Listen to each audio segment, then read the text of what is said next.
Beautiful Ranju. Thank you. Hi Thamburu. വിവാഹ വാർഷിക സമ്മാനം. Many happy returns of the day. എന്തിനാ കിച്ചു ഇതൊക്കെ? ഇതിന്റെയൊക്കെ വല്ല കാര്യം? അയ്യോ ഇതൊന്നും ഞങ്ങളുടെ വകയല്ല, മനുസാർ തന്നയച്ചതാ. എന്നിട്ട് മനുവേട്ടൻ ചെയിൻ കൊടുക്കാൻ പോയി. അല്ല ഈ ചെയിൻ വാങ്ങാൻ പോയി. ചെയിനോ? അതായത് ഈ ചെയിൻ എന്ന് പറഞ്ഞാൽ വലിയൊരു ഫോറിൻ കമ്പനി അവരുടെ ചെയിൻ ഓഫ് ഷോറൂംസ് ഇന്ത്യ തുടങ്ങാൻ പോവുക. അപ്പൊ അതിന്റെ പരസ്യത്തിന്റെ ഓർഡർ നമുക്ക് കിട്ടിയത്. അത് വാങ്ങാനാണ് മനുസാർ പോയത്. അല്ലേ ജീവ? ഇപ്പൊ കൊടുത്തു കാണും. ഈ മനുവേട്ടൻ എന്ത് പണിയാ കാട്ടിയത്? അയ്യോ തീർന്നിട്ടില്ല, ഇനിയുണ്ട് ജീവ. Dear Ranju. Dearest. Dearest Ranju, 7 സ്വരങ്ങളിൽ തീർത്ത സംഗീതം പോലെ സ്നേഹത്തിന്റെ തന്ത്രികൾ മീട്ടി 7 ജന്മവും ഒന്നായി ജീവിക്കുവാൻ ദൈവം നമ്മെ അനുഗ്രഹിക്കട്ടെ. സ്വന്തം മനു. ഇത് മനുവേട്ടൻ എഴുതിയതാണ്. കിച്ചു എഴുതിയത്. അയ്യോ ഈ ജീവന്റെ ഒരു ജോക്കിങ്. മനുസാർ കവലകൾ എഴുതും. ജീനിയസ്. അതെ, മനുസാറിന്റെ കഴിവല്ല, ഈ സൗന്ദര്യം കണ്ട ആരും എഴുതി പോവും. പാവം മനുസാർ ആകെ ഡെസ്പറേറ്റ് ആയിട്ടാ പോയത്. അതെന്താ? അത് വിവാഹം കഴിഞ്ഞിട്ട് ആദ്യത്തെ ആനിവേഴ്സറി അല്ലേ, അതും ഭാര്യയോടൊപ്പം കഴിയേണ്ട ദിവസം. അത് മിസ്സായതിന്റെ വിഷമം. എന്തായാലും പോകാതിരിക്കാൻ പറ്റില്ലല്ലോ, കോടികളുടെ ഓർഡർ അല്ലേ. കേക്ക് നീ പറയാതെ ഞാൻ എങ്ങനെയാ കേക്ക്? കേക്ക് മുറിക്കാൻ. അതിന് കേക്ക് എന്ന് പറഞ്ഞ പോലെ. പിന്നെ മൂക്കെന്ന് പറഞ്ഞത്? അതെ നമുക്ക് മൂക്ക് മുറിക്കാം. അപ്പൊ അല്ല കേക്ക് മുറിക്കാം.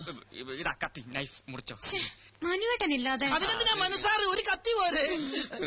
മനുസാർ ഇപ്പൊ എത്തും. ഇന്നത്തെ ഈവനിങ് ചേച്ചിക്ക് വേണ്ടി മാത്രം മാറ്റി വെച്ചിരിക്കുകയാണ്. എന്തൊക്കെയാ പ്ലാനിങ് എന്ന് അറിയോ? ബീച്ചിൽ ഒരു സ്റ്റാർ ഡിന്നർ, സെക്കൻഡ് ഷോ, പിന്നെ തേർഡ് ഷോ. വലിയ സാർ അവിടെ മോളില്. ദൈവമേ അതെപ്പോഴായിരുന്നു? മോൾ എന്ന് പറഞ്ഞ മോൾ തന്നെ. ഞങ്ങളിപ്പോ ഇപ്പൊ വരാം, കേക്ക് മുറിക്കല്ലേ. അപ്പൊ ഓക്കെ സാർ, ഞാൻ പറഞ്ഞേക്കാം. മേനോ സാർ തിരിച്ചിട്ടുണ്ട് കേട്ടോ. ഇത് മനസ്സിലായില്ലേ? ബാലു എന്റെ അനിയന്റെ മോനാ. ഇത് മനസ്സിലായില്ലേ? എന്റെ വല്യച്ഛനാ. അതല്ലേ ഞാനും പറഞ്ഞേ. ആയിക്കോട്ടെ, ഞാൻ പറഞ്ഞാലും തെറ്റൊന്നുമില്ലല്ലോ. പക്കല്ലേ? Good morning sir. വാ വാ വാ. അല്ല അവനെവിടെ? വേന്ദ്രൻ, മാനവേന്ദ്രൻ. മനുസാർ അല്പം തിരക്കില്ല, ഒരു എമർജൻസി മീറ്റിംഗ്. മനുസാറിന്റെ എമർജൻസി ഒക്കെ എനിക്കറിയാം. ഓവർ ടൈം ഡ്യൂട്ടി ആയിരിക്കും അല്ലേ? ഇപ്പൊ എങ്ങനെയുണ്ട് വല്യച്ച? സ്വന്തം വിവാഹത്തിന്റെ 1ാം വാർഷികോ പാവ രഞ്ജു വെഡിങ് ആനിവേഴ്സറി കേക്ക് വാങ്ങി വെച്ച് മെഴുകുതിരിയും കൊളുത്തി കാത്തിരിക്കുക. ഈ മണക്കൂസ് പെണ്ണിന്റെ അടുത്ത് എത്ര പറഞ്ഞാലും മനസ്സിലാവില്ലല്ലോ. അയ്യോ സാറുമാർ തെറ്റിദ്ധരിച്ചിരിക്കുകയാണ്. മനസ്സാറിനെ കുറിച്ച് അങ്ങനെയൊന്നും പറയരുത്. പനിനീർ പൂ പോലെ മൃദുലമാണ് അദ്ദേഹത്തിന്റെ ഹൃദയം. ഇല്ല കിച്ചു? അതെ അതെ. രഞ്ജു ചേച്ചി കാത്തിരിക്കുമെന്നും ഇന്ന് ഒരു മീറ്റിംഗിനും ഇല്ലെന്ന് പറഞ്ഞ് ഇറങ്ങിയതാ. പക്ഷെ എന്ത് ചെയ്യാം, നിവൃത്തിയില്ലല്ലോ. ഞാൻ ഓഫീസിലേക്ക് വിളിച്ചിരുന്നല്ലോ. അവിടെ ഇല്ലല്ലേ? ഞാൻ ഗസ്റ്റ് ഹൗസിലേക്കും വിളിച്ചു. അവിടെയും ഇല്ല. അപ്പൊ ക്ലബിൽ വിളിക്കായിരുന്നില്ലേ? വിളിച്ചില്ല. അവിടെയും ഇല്ല. ഞാൻ നേരിട്ട് പോയിരുന്നു. കുഴഞ്ഞു. അപ്പൊ അതെ കറക്റ്റ്. മനുസാർ അവിടെ കൊണ്ടെന്ന് ഞങ്ങളും പറഞ്ഞില്ലല്ലോ. ലഗൂൺ പാർക്ക് ഹോട്ടലിലെ മീറ്റിംഗ്. ലഗൂൺ പാർക്കിലാണോ മരിയ പാർക്കിലാണോ? Lagoon park. ലഗൂൺ പാർക്കിൽ. എന്തോ ഊണ് കഴിക്കാൻ വരൂ. മനുവേട്ടൻ വരില്ല, എന്തോ തിരക്കാത്രേ. വരില്ല. നിനക്കറിയില്ലെങ്കിലും എനിക്കറിയാം. എന്താ ചെയ്ത്? ഇവര് അന്യരൊന്നല്ലല്ലോ. എന്റെ പൊന്നു മോളെ, നിനക്ക് അവൻ ഇനിയും മനസ്സിലായില്ലല്ലോ. ഇവളോട് ഇഷ്ടം തോന്നിട്ടൊന്നല്ല പരമേശ്വര. എന്റെ മടിശീലയിലെ ചക്രം കണ്ടിട്ടാ അവൻ ഇവളെ കയറി പ്രേമിച്ചത്. ഇപ്പോൾ ഒരു വാക്ക് പറഞ്ഞാൽ ഇപ്പൊ പിടിച്ച് പുറത്താക്കി വേറെ കെട്ടിച്ചു വിടും ഞാൻ ഇവളെ. ആ സിംഗപ്പൂർ ചക്കൻ ഇപ്പോഴും തയ്യാറാ. എന്നിട്ട് ആ സ്ഥാപനം ഞാൻ ഇവനെ ഏൽപ്പിക്കും. ഞാൻ അതൊന്നും മോഹിച്ചിട്ടല്ല. ഞാൻ മോഹിച്ചു. അച്ഛനൊന്നും മിണ്ടാതിരിക്കുന്നുണ്ടോ? മനുവേട്ടന്റെ ജോലിയും തിരക്കൊക്കെ എനിക്കറിയാം. പരമേശ്വരൻ മാമേ, കല്യാണം കഴിഞ്ഞ അന്ന് തുടങ്ങിയതാ മനുവേട്ടനോടുള്ള ഈ ദേഷ്യം. അതിന് സപ്പോർട്ട് ചെയ്യണ്ടേ ഇവിടെ ഒരാളും. എന്നാ ഞങ്ങൾ അങ്ങോട്ട് അടപ്രഥമം കൂട്ടി ഉണ്ടിട്ട് പോയാ മതിയുടെ പിള്ളേരെ. അവന്റെ പാട്ടിന് കൂത്താടുന്നത് നിങ്ങൾ കുറച്ച് പേരാണെന്ന് എനിക്കറിയാം. എന്റെ മരുമകൻ അതിന് ശേഷമല്ലേ അവൻ നിന്റെയൊക്കെ മുതലാളിയായത്. അത് പോട്ടെ, നീ ഇങ്ങോട്ട് വന്നേ.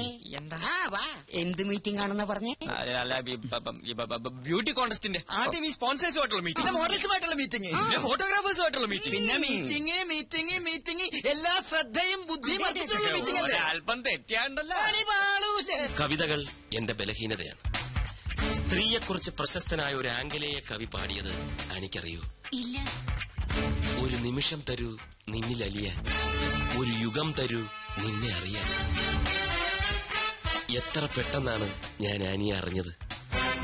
ഈ ജന്മാന്തരങ്ങളുടെ ബന്ധം എന്നൊക്കെ പറയാറില്ലേ, എന്നെന്നും ഇങ്ങനെ ഒന്നായി കഴിയാൻ ഒരു നൂൽ ബന്ധമായി ഈ ചെയിൻ ഇരിക്കട്ടെ. 22 ക്യാരറ്റ്സാ.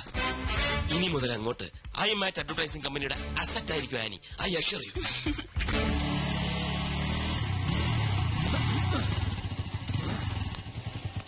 ഓഹോ, അപ്പൊ ഇതാണല്ലേ നിന്റെ ലക്കി കൂപ്പൺ താമസിക്കുന്ന മാളം. ചെന്ന് മകടി ഊതി ഇറക്കി കൊണ്ടുവാ. ആരോടത്? പെൺകുട്ടികൾ മാത്രം താമസിക്കുന്നത് പുരുഷന്മാർക്ക് എന്താ കാര്യം? അപ്പൊ താൻ പുരുഷനല്ലേ? ഞാൻ വാച്ച്മാനാ. ഓഹോ, മാനാണല്ലേ? ഞാൻ വിചാരിച്ചു മയിലാണെന്ന്. ചില ചേട്ടന്മാരെന്നെ സ്നേഹം കുടുംബം മയിലേ എന്ന് ഓടാ വിളിക്കാറുണ്ട്. മയിലേന്ന് അല്ലേ? ഏ? മയിലേ. മയിലല്ല, ആ മാനേ. മാനേ, ഇവൻ ഇവിടെ ആരെയോ കാണണോന്ന്. ആഹാ. ഐ, ഓ, അതവിടെ ഇരുന്നോട്ടെ. തനിക്കിവിടെ ആരെയെ കാണണ്ടേ? അത് പിന്നെ ഛേ, അവൾ പേര് മറന്നു പോയല്ലോ. എന്താ അവളുടെ പേര്? അതെങ്ങനെ എനിക്കറിയാം?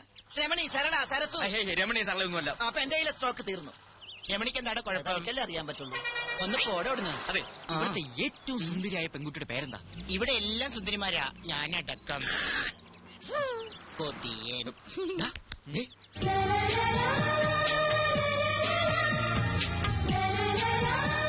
അതാണ് കുട്ടി. അതകിലേ കുട്ടിയെ തന്നെയാ കാണേണ്ടത്. താനും കൂടെ പോന്നെ, താനിവിടെ നിന്നിട്ടാ മതി. മാരീഡാണോ? അല്ല, ഞാനിപ്പൊ വരാം. വരണം. വരാടി. അഖില, എന്നെ ഓർമ്മയില്ലേ? Lucky coupon. പിന്നെ ഓർക്കാതെ എന്താ ഇവിടെ? ഹായ് അഖില, ഞാൻ ലാൽ, ജീവൻ ലാൽ, ഇവന്റെ ബെസ്റ്റ് ഫ്രണ്ടാണ്. കുട്ടിയെ കുറിച്ച് എന്നോട് ഇവൻ ഒരുപാട് പറഞ്ഞിട്ടുണ്ട്. എന്ത് ചെയ്യുന്നു? പഠിക്കുകയാണോ അതോ ജോലി ചെയ്യാണോ? എവിടെയാ വീട്? വീട്ടിൽ ആരൊക്കെയുണ്ട്? അച്ഛൻ മാരീഡ് ആണോ? അച്ഛൻ married അല്ല. അമ്മ Married അല്ല. അപ്പൊ ലവ് മാരേജ് ആണല്ലേ? ഈ കുട്ടിയുടെ മുഖം കണ്ടപ്പോൾ എനിക്ക് മനസ്സിലായി നിങ്ങൾ അച്ഛനും അമ്മ ലവ് മാരേജ് ആയിരിക്കുന്നത്. അഖി, ഞാൻ പോണം. അല്ല, ഞാൻ ഈ കർച്ചീഫ് തരാൻ വന്നതാ. ഓ. കളഞ്ഞിട്ടില്ല, കയ്യിലുണ്ട്. അല്ല, ഈ കർച്ചിപ്പ് കളയാതെ സൂക്ഷിക്കണമെന്ന് ഞാൻ അല്ല, പറയുകയല്ല. അന്ന് ബസ് കയറുമ്പോ അഖില അറിയാതെ ഇത് നിലത്ത് വീണു. ഞാൻ എടുക്കുമ്പോഴേക്കും ബസ് വിട്ടു. സൂക്ഷിച്ചു വെച്ചിരിക്കായിരുന്നു. Thank you. എന്നാലും ഇതിനു വേണ്ടി മെനക്കെട്ട്. അയ്യോ. It's A pleasure. ഓക്കെ, എന്ന് വരട്ടെ. ബൈ. ബൈ. അല്ല അഖില, കിച്ചു, അഖില, എന്താ? കർച്ചീഫ് തിരിച്ചു തന്നതിന് ഒരു താങ്ക്സ് മാത്രമേ ഉള്ളൂ. പിന്നെന്താ വേണ്ടത്? പറയട്ടെ, come on. Friendship, just N outing, അത്രേ ഉള്ളൂ. Okay, done. Thank you so much. Okay ആയോ? പകുതി ഓക്കെ. അപ്പൊ ബാക്കി പകുതി? ഛെ, എനിക്ക് പണി കൂടി. എന്റെ ലൂട്ടി കഴിഞ്ഞു. ഓടി പന്നിച്ചി. വെറുതെ കൊതിപ്പിച്ചു, ദുഷ്ടൻ. ഒരുപാട് സ്വപ്നങ്ങളുമായി നടന്ന ഒന്നും ഫലവത്താവില്ലെന്നാ പറയാറ്. എന്നാലും ഞാൻ സ്വപ്നം കാണും, അതിന് ചെലവൊന്നുമില്ലല്ലോ. കേക്കട്ടെ, എന്തൊക്കെയാ തന്റെ സ്വപ്നങ്ങള്? കിച്ചുവിനെ പോലെ ഒരുപാടൊന്നുമില്ല. ഒരേ ഒരു സ്വപ്നം. സ്വപ്നമെന്നോ ലക്ഷ്യമെന്നോ എന്ത് വേണമെങ്കിലും വിളിക്കാം. സസ്പെൻസ് ഇടാതെ കാര്യം പറയടോ. ദേ, ആ കാണുന്ന വീട് കണ്ടോ? വീടോ? അതൊരു കൊട്ടാരം പോലെ ഉണ്ടല്ലോ. അതുപോലൊരു വീട് എനിക്ക് സ്വന്തമാക്കണം. ഏയ്, എന്തിനാ ചിരിക്കുന്നെ? സിറ്റിയുടെ നടുക്കുള്ള ആ വീടിന് എന്ത് വില വരുമെന്നറിയോ? കുറഞ്ഞത് 1 കോടി. ആയിക്കോട്ടെ. കയ്യിലാകെ ഉള്ളത് മോഡലിംഗ്, എന്നിട്ടും സ്വപ്നം ചില്ലറയൊന്നുമല്ല. അതെ, അതിൽ കുറഞ്ഞ ഒരു സ്വപ്നവും എനിക്കില്ല. അത് ശരി. ഇനി ഈ സ്വപ്നം സഫലമായില്ലെങ്കിൽ എന്ത് ചെയ്യും? കോടീശ്വരനായ ഒരാളെ കല്യാണം കഴിക്കും, എന്നിട്ടത് സ്വന്തമാക്കും. അങ്ങനെ ഒരാൾ വരണ്ടേ? വന്നില്ലെങ്കിൽ അങ്ങനെ ഒരാളെ കണ്ടെത്തി ഞാനങ്ങ് പ്രേമിക്കും. ഓ, എന്തൊരു ബുദ്ധി. എന്നാലും വെറുതെ ഒന്ന് സങ്കല്പിക്കേ. ഓക്കെ. തന്റെ പ്രതീക്ഷയ്ക്ക് വിരുദ്ധമായി കോടീശ്വരനല്ലാത്ത ഒരു സാധാരണ ചെറുപ്പക്കാരനുമായി താൻ പ്രണയത്തിലായി. അല്ല, ജസ്റ്റ് ഇമാജിൻ. നോ, അങ്ങനെ ഒരിക്കലും സംഭവിക്കില്ല. 2 ദുർബലർ ചേർന്നാൽ ഒരിക്കലും ഒരു സ്വപ്നവും പൂവണിയില്ല. അതാണ് എന്റെ കണ്ടെത്തൽ. ഏയ്, എന്തു പറ്റി? ഹേയ്, ഒന്നുമില്ല. താൻ വളരെ ഫ്രാങ്കാ. വലിയൊരു സത്യം എത്ര സിമ്പിളായി പറഞ്ഞു. ഹേ കിച്ചു, എന്റെ സ്വപ്നം ഫലിക്കോ? ദേ, അത് കണ്ടോ? പുതിയൊരു പുലരിയായി തിരിച്ചു വരാൻ ആഴിയിലേക്ക് ആണ്ടുപോകുന്ന സൂര്യൻ. ഈ സമയത്ത് ചിന്തിക്കുന്നൊക്കെ ഫലിക്കുന്ന ആര് പറയാ പറഞ്ഞു? ഞാൻ. So best of Thank you. Luck.